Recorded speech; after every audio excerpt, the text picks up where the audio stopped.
चलिए आज आपकी कंफ्यूजन दूर कर ही देते हैं। वो पता है कौन सी कंफ्यूजन है? V4 को लेकर के। V4 को लेकर के कंफ्यूजन इसलिए है क्योंकि बच्चे क्या करते हैं, जब भी आप उनसे पूछो कि बताओ बेटा V4 की हिंदी क्या होगी, तो वो तुरंत जवाब दे देते हैं कि पहले, मतलब किसी चीज के पहले उसको बोलते हैं अंग्रेजी में बिफोर। सो चलिए ठीक है, कोई गलत नहीं है इसमें, आपने सही जवाब दिया है। लेकिन कई बार इसी बिफोरवा का प्रयोग कोनो और सेंटेंसों में जब हो जाता है और उस सेंटेंसवा का भाव कुछ अलग आता है, तो उस सेंटेंस में जो बिफोर होता है उसकी हिंदी के पहले में नहीं आती है, कुछ और में आती है। चलिए जानते हैं वो कुछ और क्या है। ठीक है, तो लेट नहीं करते ज्यादा।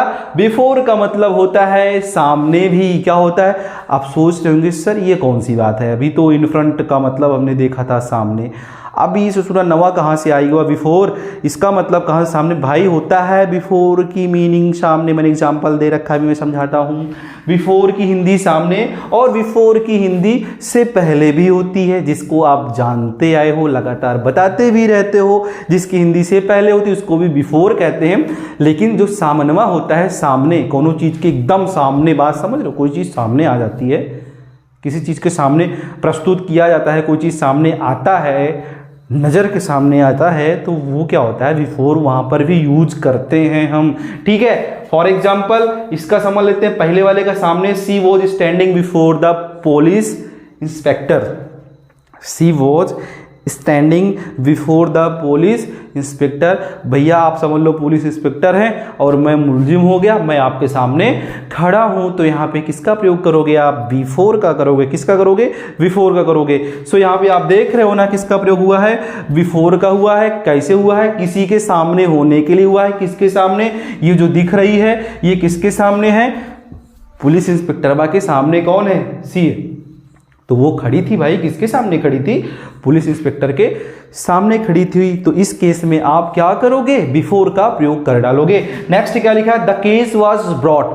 अब कोनो केस होती है ना, उसको प्रस्तुत किया जाता है, लाया जाता है। किसके सामने हो? किसी के सामने ही तो वो केस लाई जाती है। किसके सामने? जज के सामने केस लाई गई थी। किसके सामने भाई? जज के सामने। यहां पर भी किसका प्रयोग हुआ है? बिफोर का हुआ है। किसका प्रयोग हुआ है? बिफोर का हुआ है। तो आप देख लीजिए, जब भी किसी के सामने की बात समझ में आए, लगे कि यहाँ सामने शब्द का प्रयोग हुआ है, तो उसको अंग्रेजी में क्या लिख डालिए? बिफोर लिख डालिए। ठीक है, यहाँ पे इस बिफोर की हिंदी क्या होती है? से पहले। और इसमें हम थोड़ा एग्जांपल देखते हैं। The patient had died before the doctor केम, यानी कि पेशेंट के पहुंचने से पहले डॉक्टर मर चुका था। नहीं, सॉरी ऐसा नहीं, डॉक्टर के पहुंचने से पहले पेशेंट क्या हो गया था? देखो, the patient had died, patient मर चुका था। किसके पहुंचने से पहले भैया? डॉक्टर के आने से पहले जो पेशेंट है, जो मरीज है, वो मर चुका था। और यहाँ पे से पहले का इस्तेमाल हुआ है, ये आप पास्ट परफेक्ट टेंस में देख रहे हो, तो यहाँ पे बिफोर का प्रयोग हुआ है। किसके सेंस में? से पहले के sense. Next, I take meal. Meal का मतलब आप खाना खाते हो, भोजन लेते हो, आप बीच बीच में कुछ ना कुछ खाते रहते, उसको मील बोलते हैं। I take meal before going to my tuition centre. मैं ट्यूशन सेंटर के जाने से पहले भैया खाना खा लेता हूं, कुछ ना कुछ खाता हूं। ठीक है, तो यहां पे देखो किसके सेंस में बिफोर का प्रयोग हुआ है? से पहले के सेंस में बिफोर का प्रयोग हुआ है। तो दोस्तों इस बात को समझते रहिए, आप बिफोर का प्रयोग सामने के लिए भी और से पहले के लिए भी करोगे, एकदम बेधड़क करोगे, एकदम आंख मूंद के करोगे। जब भी आपको ऐसे आगे दिखाई दे तब करोगे। आई होप कि चीजें आपको समझ में आ गई होंगी। लाइक करिए, शेयर करिए, कमेंट करिए, और अभी तक आपने चैनल को सब्सक्राइब नहीं किया है तो उस चैनल को सब्सक्राइब भी कर लीजिए। मिलते हैं नेक्स्ट वीडियो में। आपने वीडियो को पूरा वॉच किया है, इसका बहुत बहुत धन्यवाद। मिलते हैं दोस्तों नेक्स्ट वीडियो में। All the very best.